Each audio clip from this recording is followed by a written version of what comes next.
goodness of fit, GOF. Goodness of fit. What the chi-squared test, the goodness of fit test, does is it compares many data events to see if there's a significant difference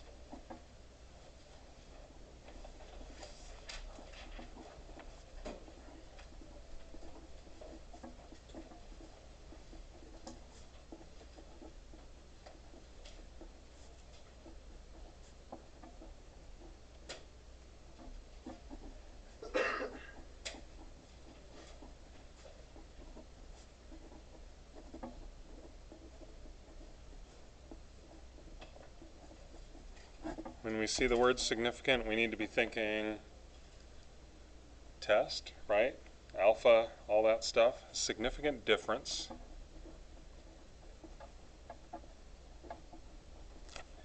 in any one or more event groups.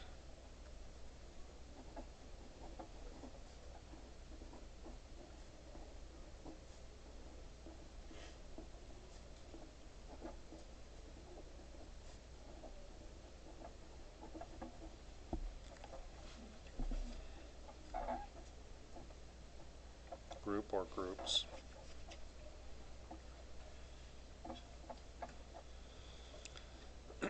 So chi-squared is a fairly simple calculation.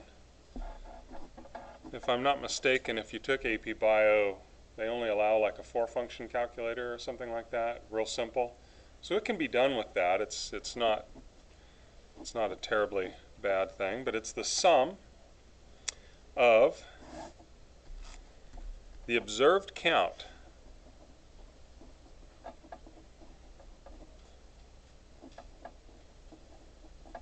minus the expected count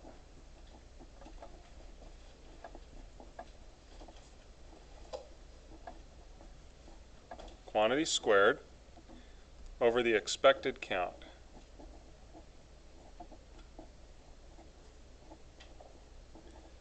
Count being a key word, we had to calculate the count in our M&M example. The observed count cannot be a decimal.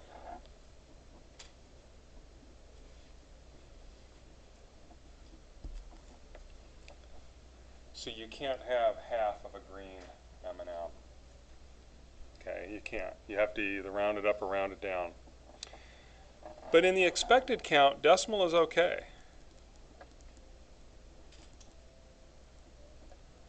And the calculator will give you an error if you put in a decimal for the observed count.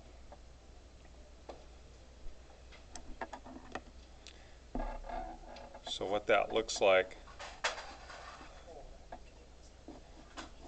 yeah, that would have been a terrible disaster. I had to call the news. Lose a whole thing of M&Ms.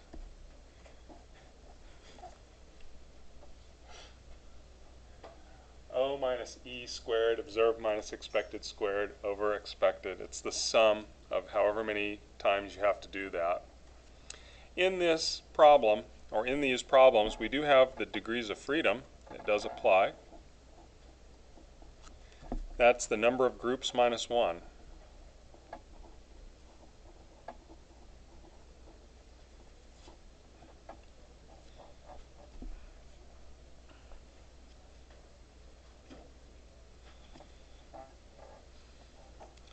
And then you're going to set an alpha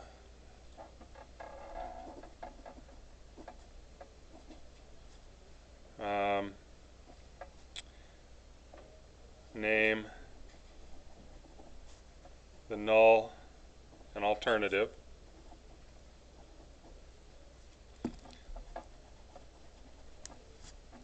We'll do that in an example here in just a bit. And conclude. Do you have significant evidence that there's a difference in one or more groups?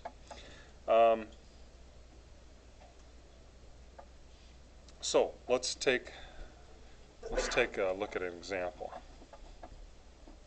14.1, finding p-value. This is just looking at the table that I gave you.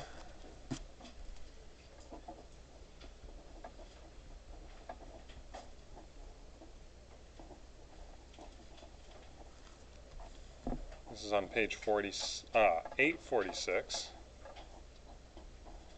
Maybe by the end of the day I'll quit saying 486.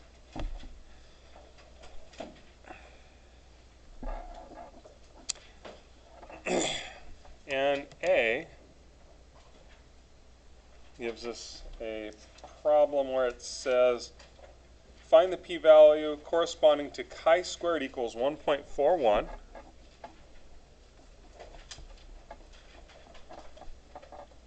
for a chi-squared distribution with 1 degree of freedom.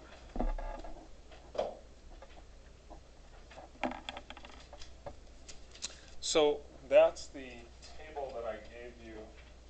I did hand these out, right? Everybody's got one of these? Okay.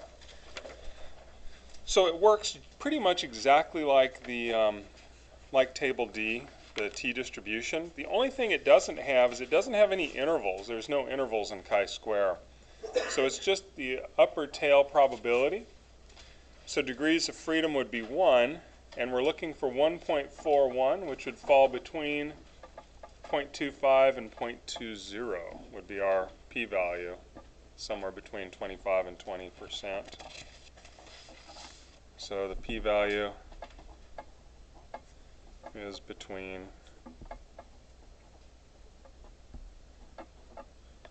0.25 and 0.2. And there's a way to get that in the calculator too that you want to be aware of. For the calc, it's second vars and chi-squared CDF.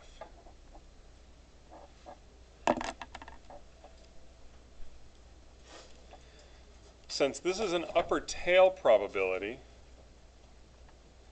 we have to, well, let me get in here, second vars, chi-squared CDF,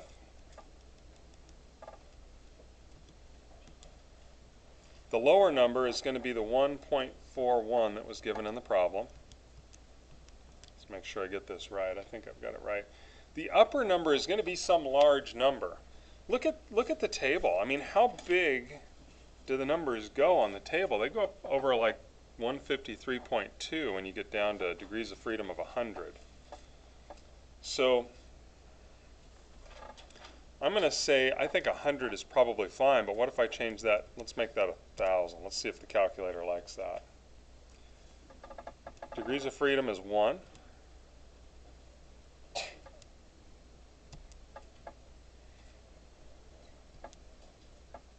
And there we go. There is our p-value. So lower number,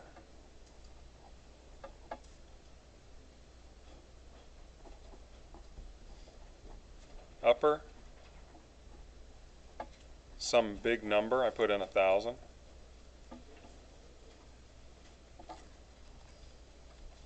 And the p-value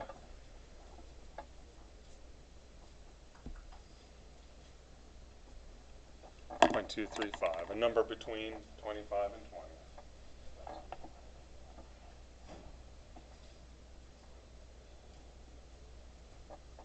So all the tables that we've been given, with the exception of the random digits table, are ones that you'll see on the AP exam. For those of you that are taking the test, this is one that will be given. Let's look at B. In B, we have a chi-squared value of 19.62, and the degrees of freedom is 9. They want us to give the table value and the calculator value.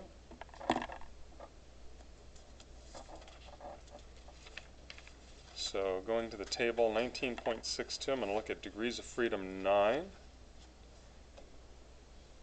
So 19.62 is going to be between 1902 and 1968.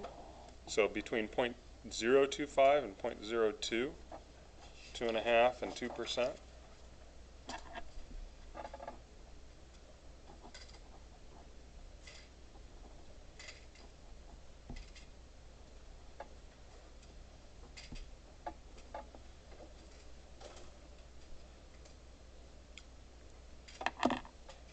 Let's get the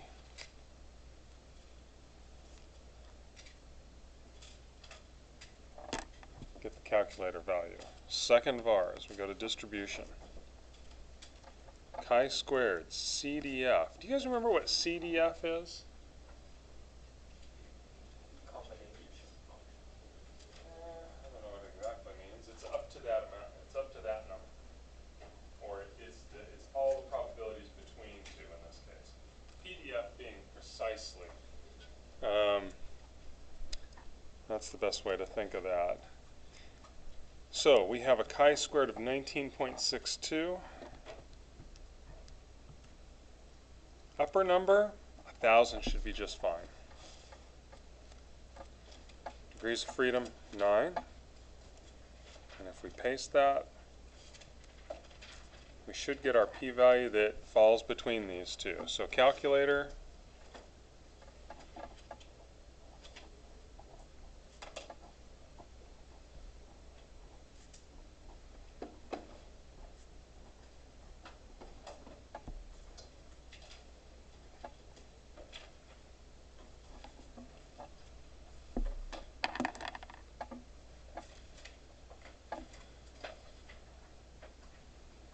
and let's look at one more. C.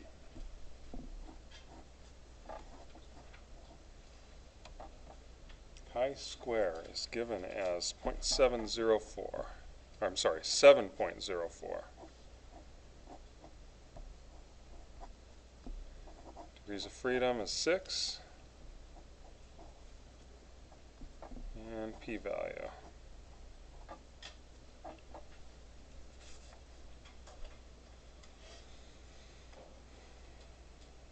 We want to go to the table. Let's see, 704. Degrees of freedom is 6. Oh, wait a minute, everything's bigger than 704. So what does that mean for the p-value?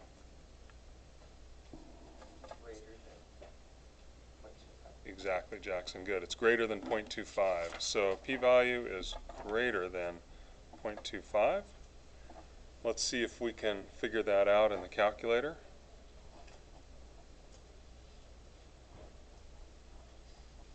It's going to look like this.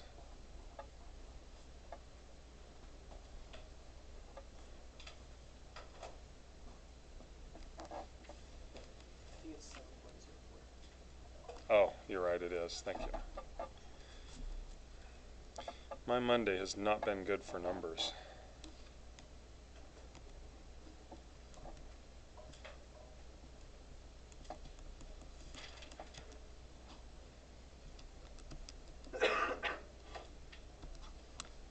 So this is what this should look like.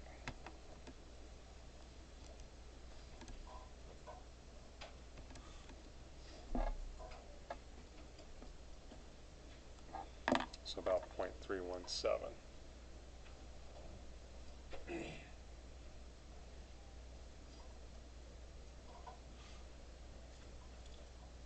So would A be significant, whatever the situation is at any alpha? We had about 20, almost 24%. Right, not significant. How about B? Would that have the potential to be significant? Yeah, as long as your alpha is, say, 3% or larger, this one would be significant. And the last one, not significant at any reasonable alpha. Okay, let's look at another problem. Let's look at 14.3. 14.3 is going to walk us through a bit more of a problem.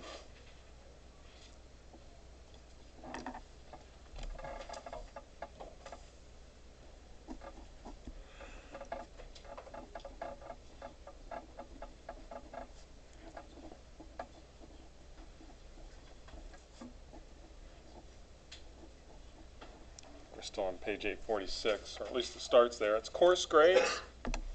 It says most students in a large college statistics course are taught by teaching assistants, TAs. One section is taught by the course supervisor, a full-time professor.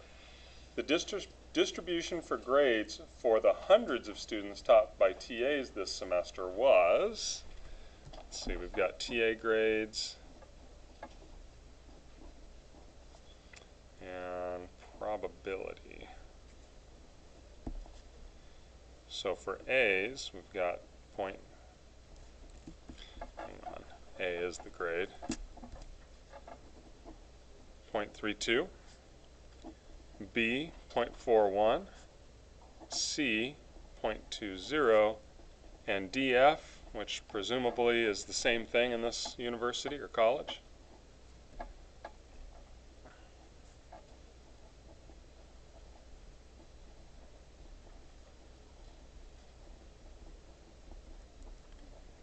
And they got this data from hundreds of students being taught by TAs.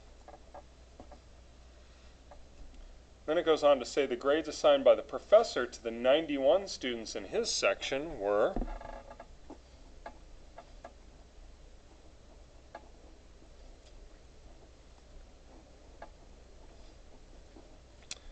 A, B, C, D, F.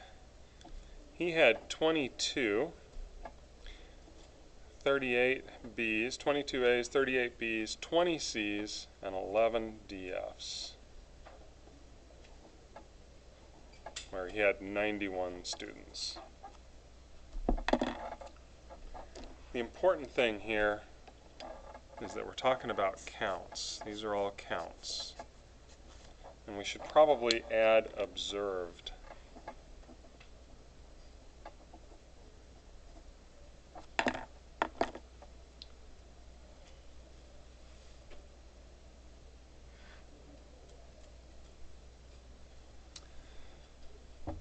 Okay, so A says these data, well actually before it says A, it says these data are real. We won't say when and where, but the professor was not any of the authors of this book. I find that kind of funny that they put that in as a disclaimer.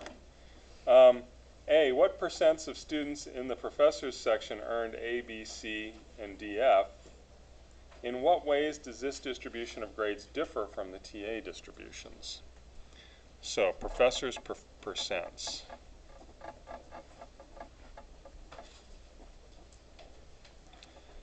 So for A, that's going to be 22 divided by 91. And I'm going to double check my numbers here. I get that that's about 0.242. And for B's, we've got 38 divided by 91.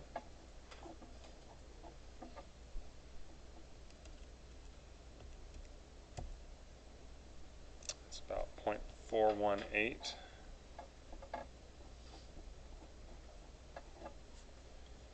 C's,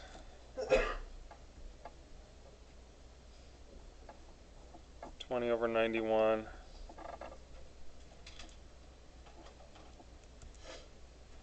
About I'm going to say 0.22. And DF,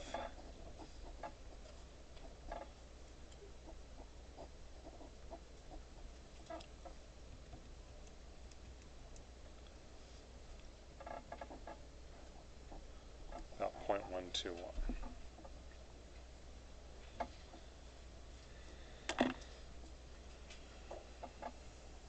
In what way does this distribution of grades differ from the TA distribution? How are these percentages, how do they compare? What might you say about the professor compared to the TA?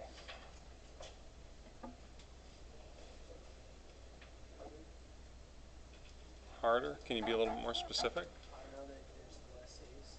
Yeah, okay. The professor gave fewer A's.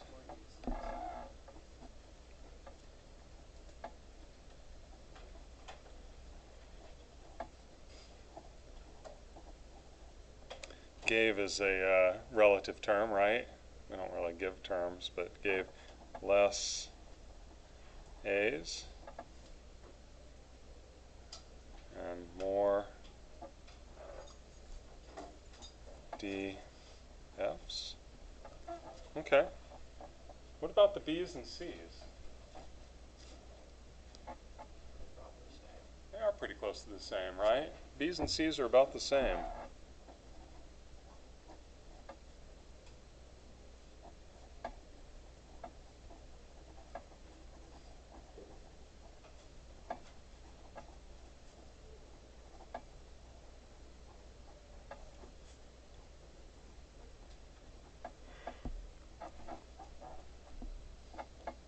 All right, B says, because the TA distribution is based on hundreds of students, we are willing to regard it as a fixed probability distribution. If the professor's grades follows this distribution, what are the expected counts of each grade in his section?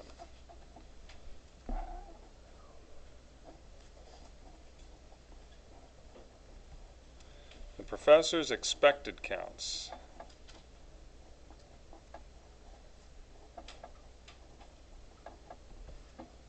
So what we're going to do is we're going to take his 91 and multiply it times the TA percent, what the TAs would have given. So we're going to take, for A's, this is going to be 91 times 0.32.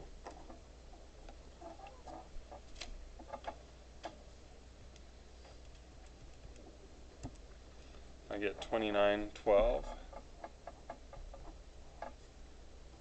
B's 91 times 0.41.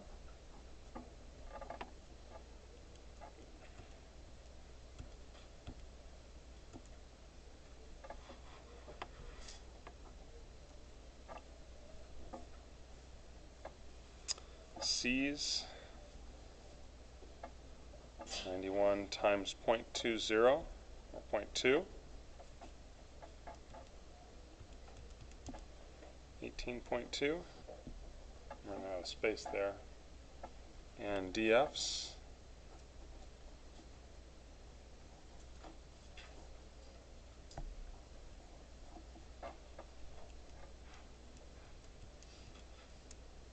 $6.37.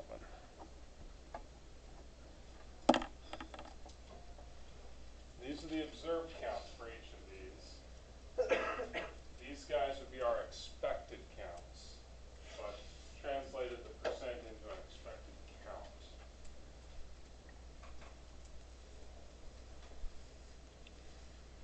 And C says, does the chi-square test for goodness of fit give good evidence that the professor's grade distribution differs from the TA distribution? Use the inference toolbox. Okay, so here's where we want to go with C. First thing is we want to list the null and alternative hypothesis. The null hypothesis here is that the A's, the proportion of A's, should equal 0.32, same as the TA's. The proportion of B's should equal 0.41. The proportion of C's should be 0.20. And the proportion of DFs should be 0.07. So we expect that the professor's grades percentages to match these. The alternative is pretty much the same in all of these cases. The alternative in a chi-square is that at least one is different.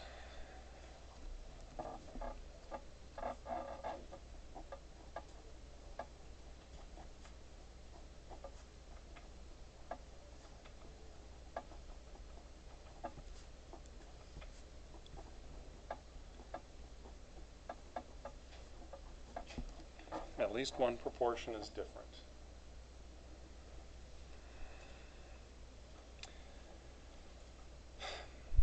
Conditions? There really aren't any in this case. There's just, we're comparing what we expect to what we observed, and The calculator or our calculations tell us if it's right or not. So the chi-squared calculation on this would look like this. For the proportion of a's, we're going to have 22 minus 29.12 squared divided by 29.12. This is observed minus expected over expected. So this is for the a's, plus the b's, 38 minus 37.31, quantity squared over 37.31 for b's, plus c's, 20 minus 18.2 squared over 18.2. And the last one, D's and F's.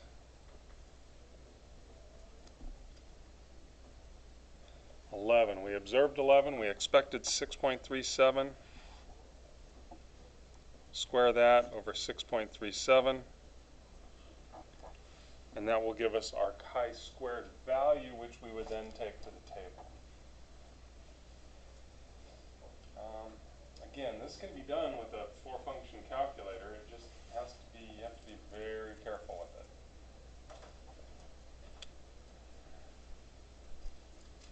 So here's what we want to do. Here's what we want to do. We want to go to our list. And we're going to edit in, and let's clear our lists out.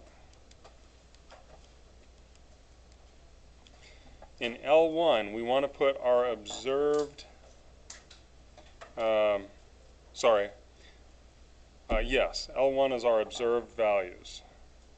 So I'm going to go back up here. Our observed values were 22, 38, 20, and 19.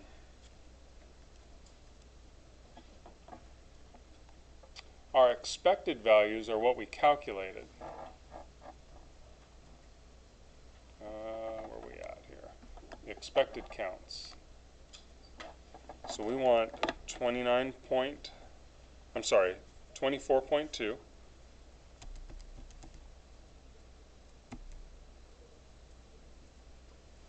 Dang it, I'm putting in the wrong numbers. Sorry, 29.12.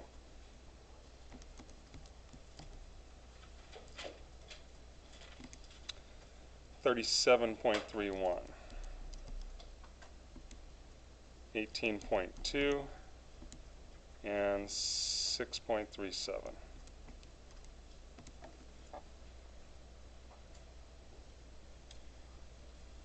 In your observed, you cannot have decimals. In your expected, you can have decimals. Yes? What is the bottom of 19? Oh, I don't know.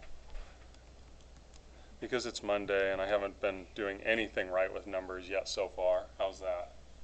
Okay, so now we want to go to our chi-squared goodness of fit. How many degrees of freedom am I going to be looking at here? Three, right. There's four grades essentially. We're looking at three. So stat, tests, that's way down here. I should have went up. Chi-squared goodness of fit. The observed is our L1. The expected was L2. That's correct. Degrees of freedom is 3. And we want to calculate. Now, let's talk about what this is spitting out for answers here. It's giving the chi-squared value, so about 5.3. This is where you would go to the table. If you did all this work in the calculator, you'd get about 5.3. Your p-value is about 15%. Significant or no? No, it's too big, so it's too common. Degrees of freedom is 3. What these CNTRB, I'm not entirely sure what that acronym means, but this is the value that we would get for just the A's, and this would be the value that you get for just the B's, and so these values are the calculations for each of those 4 parts of the chi-square. And I would, if I were writing this down for an AP test, I would put down exactly that. So I'm going to say chi-squared. It's pretty bad chi-squared there. 3. P-value 0.15. Wait a minute, 0.15.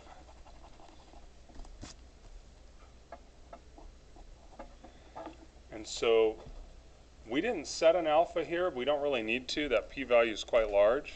So we would say we fail to reject the null.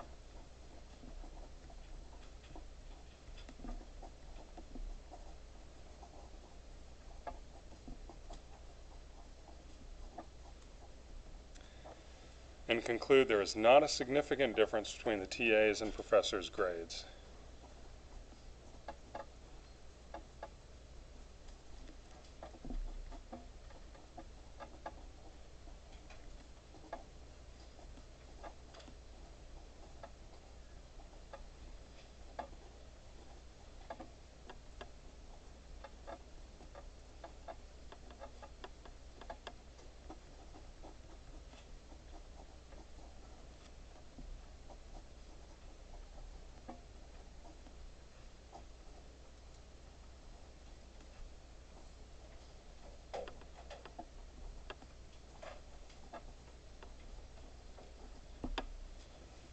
Okay.